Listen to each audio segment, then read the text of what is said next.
नमस्कार, आप देख रहे हैं अनादि टीवी और मैं हूं आपके साथ नैन्सी शर्मा। आपका शहर आपकी खबर में आप सभी का स्वागत है। और आज हम बात करेंगे छतरपुर, अंबेडकर नगर और देवेंद्र नगर की। हम उठाएंगे इन शहरों के आज के बड़े मुद्दे और जानेंगे ग्राउंड जीरो की से हकीकत। तो चलिए शुरू करते हैं आपका शहर आपकी खबर।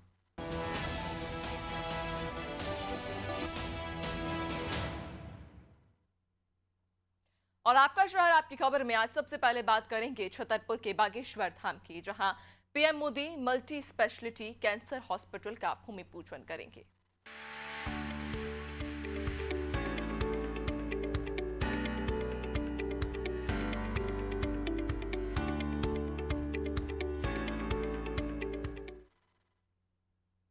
तो छतरपुर स्थित बागेश्वर धाम में मल्टी स्पेशलिटी कैंसर हॉस्पिटल का भूमि पूजन 23 फरवरी को प्रधानमंत्री नरेंद्र मोदी करेंगे। दरअसल 100 बिस्तर का अस्पताल आधुनिक सुविधाओं से लैस होगा।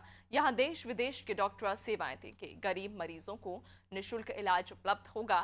फंड की व्यवस्था पंडित धीरेन्द्र शास्त्री कथा के जरिए और दानदाताओं द्वारा की जाएगी। इधर अस्पताल का नाम बालाजी सरकार कैंसर इंस्टीट्यूट रखा जाएगा। इसके लिए 25 एकड़ जमीन चिन्हित कर ली गई है। अस्पताल का डिजिटल 3D मैप भी सामने आया है। अस्पताल परिसर में श्री बालाजी देवस्थान भी होगा। मरीजों और अटेंडर के लिए खाने से लेकर रहने तक की सभी सुविधाएं यहां पर मौजूद रहेंगी। पहले चरण का निर्माण कार्य भूमि पूजन के बाद से शुरू हो जाएगा और इसे पूरा करने के लिए 3 साल का लक्ष्य रखा गया है। इसकी लागत करीब 200 करोड़ रुपए आएगी। तो आपको बता दें कि इस अस्पताल के बनने से जहां लाखों श्रद्धालुओं को फायदा होगा, चूंकि कैंसर मल्टी स्पेशलिटी हॉस्पिटल बनाया जाएगा। इस हॉस्पिटल के बनने के बाद में जो तमाम लोग थे, जो ग्रामीण इलाकों में रहते थे, जो दूरस्थ अंचलों में रहते थे, गंभीर बीमारी से पीड़ित रहते थे, उन्हें इलाज के लिए दूर शहर की ओर रुख करना पड़ता था। लेकिन इस हॉस्पिटल के बन जाने के बाद अब वो ग्रामीण अपने ही इलाके में, अपने ही गांव के आसपास बने इस आधुनिक हॉस्पिटल में जाकर सुविधाएं ले सकते हैं। ज्यादा जानकारी लेंगे, हमारे साथ सहयोगी शिवम साहू जुड़ चुके हैं। शिवम, इस अस्पताल के बनने से तमाम लोगों के लिए कहीं ना कहीं ये मील का पत्थर साबित होगा, क्योंकि जो दूरस्थ अंचल रहते हैं, ग्रामीण क्षेत्र होते हैं, वहां पर अगर कोई व्यक्ति पीड़ित हो, किसी गंभीर बीमारी से अगर ग्रस्त हो जाए, तो लोगों को बहुत मुश्किल होती है अपने दूरस्थ क्षेत्र से किसी दूर शहरी इलाके में जाकर उनका इलाज कराना। फिर उसके बाद महंगी दवाएं, महंगा इलाज की वजह से वो गरीब की कहीं ना कहीं कमर टूट जाती है। लेकिन अब ऐसे में अगर ये हॉस्पिटल यहाँ पर बनेगा तो इससे लाखों जो श्रद्धालु हैं, जो लोग हैं, जो ग्रामीण अंचल के, दूरस्थ ग्रामीण अंचल के जो लोग हैं, गरीब हैं, उन्हें काफी फायदा होगा।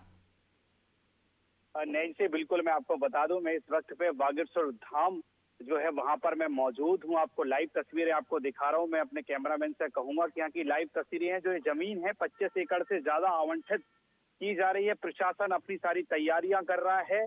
और आपको बता दें कि जो भी मतलब पहले फेज में 100 बेड का कैंसर का अस्पताल यहाँ पर बनेगा, उसके बाद धीरे धीरे बढ़ता रहेगा, जिसकी कीमत लगभग 200 करोड़ के आसपास होगी। नैन्सी, आपको बता दें कि आज प्रदेश के प्रदेश अध्यक्ष वीडी शर्मा खजुराहो के सांसद हैं और यहाँ पर तमाम प्रशासन यहाँ पर मौजूद है। वीडी शर्मा जी मौजूद हैं, राज्य मंत्री दिलीप अहरवार जी मौजूद हैं, छतरपुर कलेक्टर पार्थ जायसवाल, एसपी अगम जैन सहित तमाम प्रशासन, लगभग 3 दर्जन से अधिक यहाँ पर प्रशासन की कारें हैं और व्यवस्थाओं में जुट गए हैं। आपको बता दें, कल देर शाम देश के यशस्वी प्रधानमंत्री नरेंद्र मोदी जी का जो कंफर्मेशन आई है, आप देख रहे हैं कि हमारे सामने से राज्य मंत्री दिलीप अहरवार जी का काफला आ रहा है। हम कैमरामैन से कहेंगे कि दिखाएं लगातार, क्योंकि प्रदेश अध्यक्ष जी हमारे राइट साइड में है और ये राज्य मंत्री दिलीप अहरवार जी का काफला है जो वहां पर उनके साथ में शामिल होने के लिए जा रहा है। आपको बता दें कि लगातार प्रशासन पूरी तरीके से मुस्तैद है और मंत्री विधायक सभी लोग व्यवस्थाओं में जुट गए हैं, क्योंकि देश के जो प्रधानमंत्री नरेंद्र मोदी 23 तारीख को और 26 तारीख को देश की राष्ट्रपति श्रीमती द्रौपदी मुर्मू जी यहाँ पर जो कन्या विवाह का समापन होगा 26 फरवरी शिवरात्रि के दिन, उस दिन शामिल होंगी। और आपको सबसे बड़ी बात बता दूं, पहली बार बागेश्वर धाम में हेलीपैड बनाए जा रहे हैं। एक हेलीपैड बनाया जा रहा है, जिसमें 23 तारीख को देश के यशस्वी प्रधानमंत्री नरेंद्र मोदी जी का हेलीकॉप्टर यहाँ लैंड, अगर ऐसी कंफर्मेशन आती है खजुराहो से, अगर उनको हेलीकॉप्टर आना पड़ा तो उसके लिए तैयारी की जा रही है। उसी हेलीपैड पर राष्ट्रपति महोदय जो 26 तारीख को आएंगी कन्या विवाह में शामिल होने के लिए, उनका हेलीकॉप्टर वहां उतारा जाएगा और 2 वीआईपीओ के लिए बनाए जा रहे हैं। लगभग कुल मिलाकर 3 हेलीपैड की व्यवस्था यहाँ प्रशासन के द्वारा पुख्ता रूप से की जा रही है। जो भी वीआईपी आएंगे तो वहां उस हेलीकॉप्टर वहां उनका उतर सकता है। आपको बता दें कि ये बागेश्वर धाम से जहां हम खड़े हैं 2 किलोमीटर दूर पर लगभग 25 एकड़ से अधिक की जमीन आवंटन प्रशासन के द्वारा की गई है। और आपको बता दें यहाँ पर निःशुल्क इलाज मिलेगा, बिल्कुल निःशुल्क इलाज मिलेगा। सारी व्यवस्थाएं यहाँ पर महाराज जी के द्वारा की गई हैं और महाराज जी के द्वारा अपने जितने भी शिष्टमंडल हैं सभी से सहयोग की भी अपील की गई है। महाराज जी ने कल कहा है कि जो भी हमें भागवत से हमारा चढ़ावा मिलता है, जो भी भक्तगण चढ़ा जाते हैं, वह पूरा पैसा अब हम इस कैंसर हॉस्पिटल में लगाएंगे।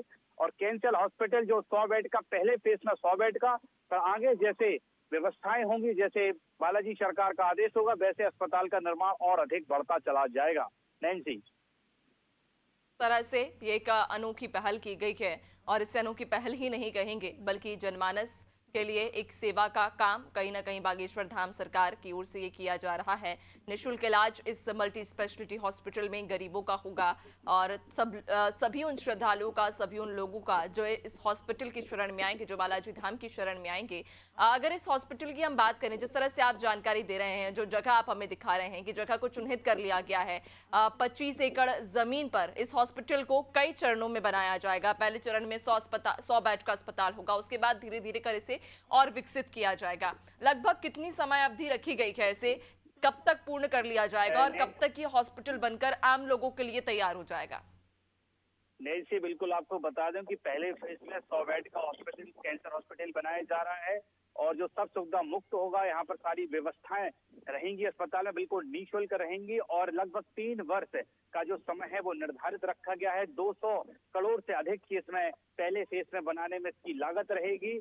और जैसे भी आगे जो भक्तगण है बालाजी सरकार के बागेश्वर धाम के, और जैसी और तैयारियां होती है तो आगे और चलेगा। लेकिन 3 साल में 100 बेड का अस्पताल बन के तैयार हो जाएगा, जिसका भूमि पूजन करने के लिए, आधारशिला रखने के लिए देश के यशस्वी प्रधानमंत्री नरेंद्र मोदी बागेश्वर धाम 23 तारीख को पहुंचेंगे। अभी तक उनका प्रोटोकॉल नहीं आया कि कितने बजे तक आएंगे, लेकिन प्रशासन अपनी पूरी तैयारियों में पूर्ण रूप से जुट गया। मैंने आपको भी बताया था कि प्रदेश अध्यक्ष वीडी शर्मा जो खजुराहो सांसद, उनकी खजुराहो सांसद में ही बागेश्वर धाम आता है, वो यहाँ पर पूरे प्रशासन के साथ एक एक चीज का मौका मुआयना कर रहे हैं, जायजा ले रहे हैं। साथ में राज्य मंत्री दिलीप हेरवार हैं, राजनगर विधायक अरविंद पटेरिया हैं, तमाम अधिकारी हैं जो सारी व्यवस्थाओं का जायजा ले रहे हैं। देश के यशस्वी प्रधानमंत्री नरेंद्र मोदी का भी प्रोटोकॉल भरी जारी ना हुआ हो, लेकिन ऐसा अनुमान लगाया जा रहा है आज या कल में उनका प्रोटोकॉल जारी हो जाएगा। कितने बजे बागेश्वर धाम पहुंचेंगे और कैसे पहुंचेंगे और कितने बजे आधारशिला इस कैंसर हॉस्पिटल की रखेंगे, जो सब सुविधा युक्त बन रहा है और जहां पर मरीजों को निःशुल्क मुक्त बिल्कुल इलाज मिलेगा। नैन्सी, बिल्कुल, वाकई मरीजों के लिए और आम जनता के लिए एक मील का पत्थर साबित होगा ये मल्टी स्पेशलिटी हॉस्पिटल, जो कि अब जल्द ही इसकी आधारशिला रखी जाएगी खुद प्रधानमंत्री नरेंद्र मोदी के द्वारा। और इस हॉस्पिटल का जल्द की निर्माण भी शुरू होगा और उम्मीद यही है कि जिस उम्मीद के साथ इसे बनाया जा रहा है उसी उम्मीद पर ये खरा भी उतरे और आम जनता इस हॉस्पिटल का लाभ ले सके। बहुत शुक्रिया आपका जानकारी साझा करने के लिए। तो आपको बताते चलें कि 23 फरवरी को प्रधानमंत्री नरेंद्र मोदी खुद इस जगह पर पहुंचेंगे, बागेश्वर धाम पहुंचेंगे। कैंसर हॉस्पिटल की मल्टी स्पेशलिटी कैंसर हॉस्पिटल जो बनने जा रहा है उसकी आधारशिला रखेंगे, उसका भूमि पूजन करेंगे और उसके बाद इस हॉस्पिटल की नींव रखी जाएगी। कई चरणों में यह हॉस्पिटल बनकर तैयार होगा। पहला चरण जब 100 बेड का अस्पताल बनकर तैयार होगा और उसके बाद धीरे धीरे कर इसे और विकसित किया जाएगा। चलिए, आपका शहर आपकी खबर में आगे बढ़ेंगे और बात करेंगे अब अम्बेडकर नगर की, जहां अल्ट्राटेक सीमेंट प्लांट से निकल रही प्रदूषण से 1 दर्जन से ज्यादा गांव प्रभावित हो रहे हैं।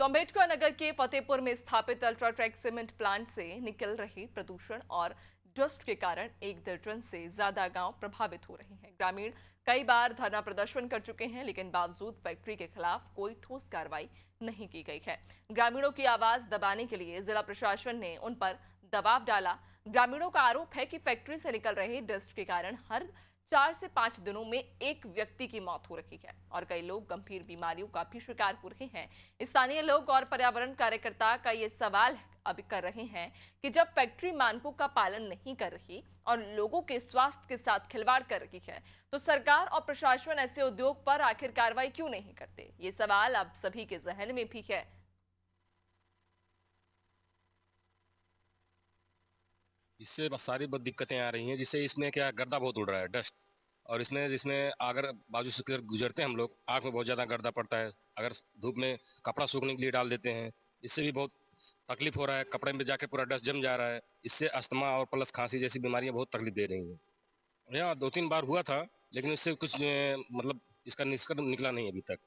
मांग मतलब इसके लिए अभी हम लोग के लिए कुछ दवा के लिए व्यवस्था कर चाहिए, और पानी उनी मान लो तो है ही है सब कुछ, लेकिन हम लोग के लिए कोई दवा के लिए उपचार जैसे कुछ सुविधा है नहीं यहाँ पे।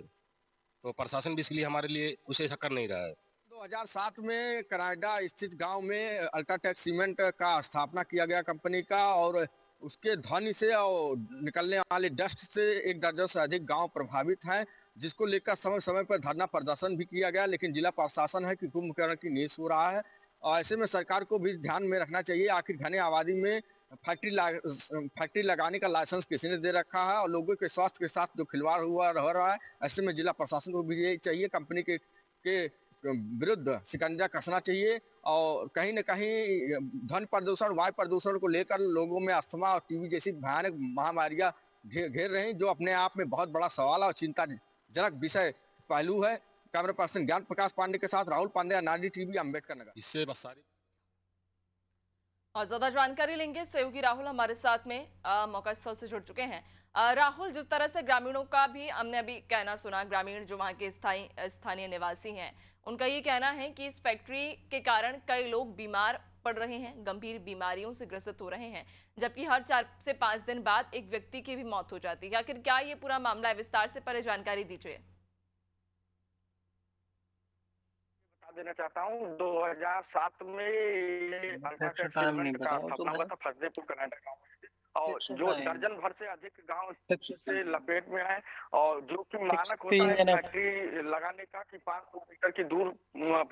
किलोमीटर की दूरी पर लगाया जाए आबादी से, जबकि ये गांव से एकदम सटा हुआ 200-500 मीटर की आबादी में ही सारे चीजें हैं। इसीलिए गर्दा उड़ता है, लोगों को डस्ट उड़ता है, ध्वनि आवाज भी होती है।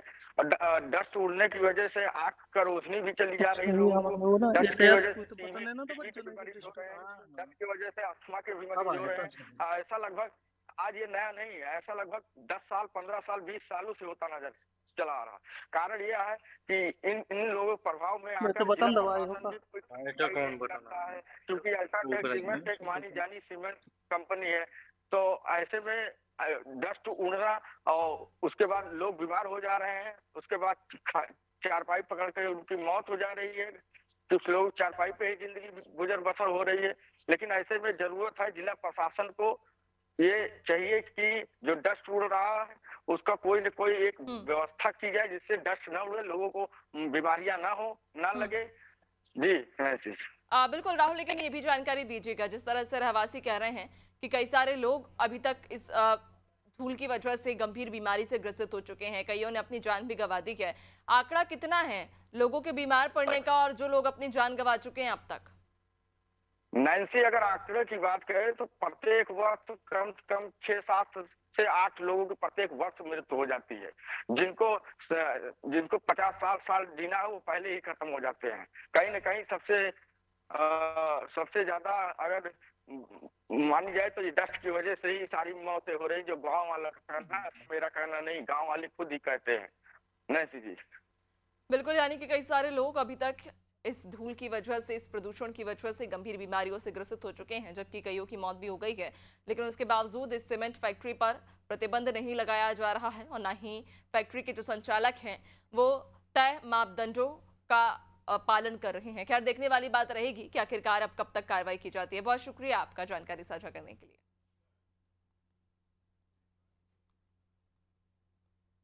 चलिए आपके शहर आपकी खबर में आगे बढ़ेंगे। बात अब आखिरी खबर की करेंगे जो कि देवेंद्र नगर से रहेगी, जहां माध्यमिक शाला में शिक्षकों की मनमानी देखने को मिल रही है।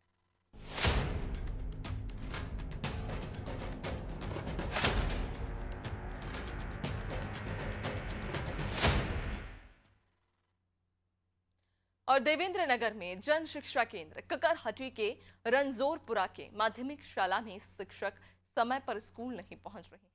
जल्द ही वार्षिक परीक्षाएं शुरू होने वाली हैं।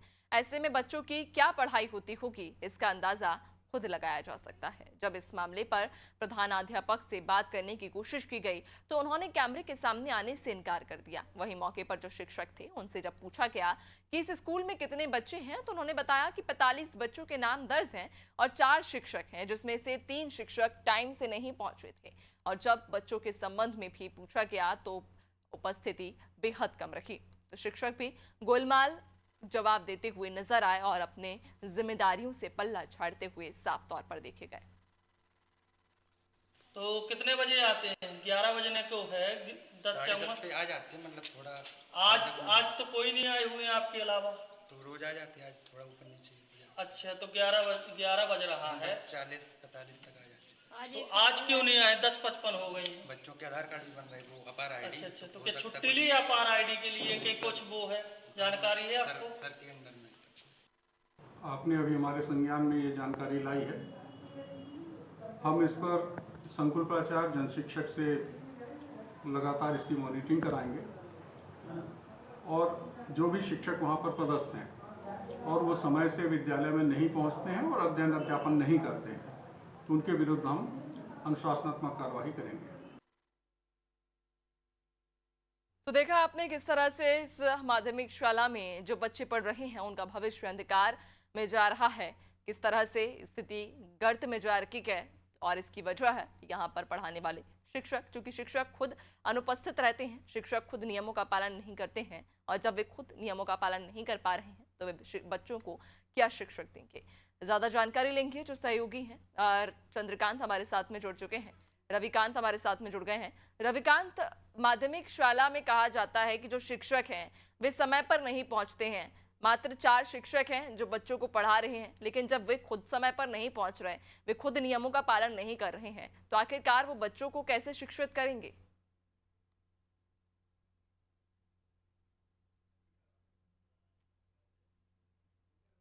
पहुंच पाते हो तो उन बच्चों का भविष्य कैसा होता होगा? बच्चों का भविष्य सिर्फ अंधकार की ओर जाता है, क्योंकि बच्चे, एक तो पहली बात वहां पे अनियमितताएं काफी देखने को मिली, बच्चों से झाड़ू लगवाई जा रही थी, और दूसरी ये रही कि बच्चों टाइम से 11 बजे तक हम मौजूद रहे तो 11 बजे तक कोई टीचर, सिर्फ एक शिक्षक ही रहे और बाकी 3 अनुपस्थित रहे। इसके बाद धीरे धीरे 11 बजे के बाद आना उनका चालू होता, तो कोई 11:15 बजे आता है, कोई 11:30 बजे आता है, ऐसे चले आते हैं। और जब उनसे जानकारी ली गई तो बच्चों का, तो उन्होंने बताया कि लगभग 45 बच्चे दर्ज हैं, जिसमें 4 शिक्षक भी पदस्थ हैं।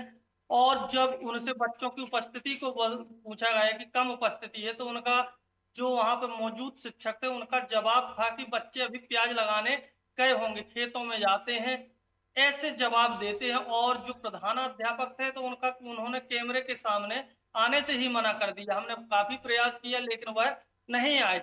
वहीं एक दूसरे शिक्षक है जो पांडे जी करके हैं, उनका तो ऐसा रवैया था कि क्या बताएं हम आपको, कहीं उलूल जुलूल बातें करते हैं कि जो कुछ होता हो तो करवा लीजिए, जो फांसी सजा होगी हम देख लेंगे, कुछ नहीं है। इस प्रकार की बातें कहीं ना कहीं एक विद्या के मंदिर में बच्चों के सामने करना बहुत ही प्रश्न चिन्ह उठाता है। जी बिल्कुल, यानी कि जो शिक्षक है कहीं ना कहीं वे ही नियमों का पालन नहीं कर रहे हैं और एक ये बड़ी वजह है कि जो बच्चे हैं उनका भविष्य अंधकार में जा रहा है और इसका एक प्रमुख कारण यहाँ पर पढ़ाने वाले शिक्षक हैं। देखने वाली बात होगी कि अब इन पर आखिरकार कार्रवाई कब तक की जाती है और इन शिक्षकों की मनमानी कब तक यूं ही चलती रहेगी। बहुत शुक्रिया आपका जानकारी साझा करने के लिए।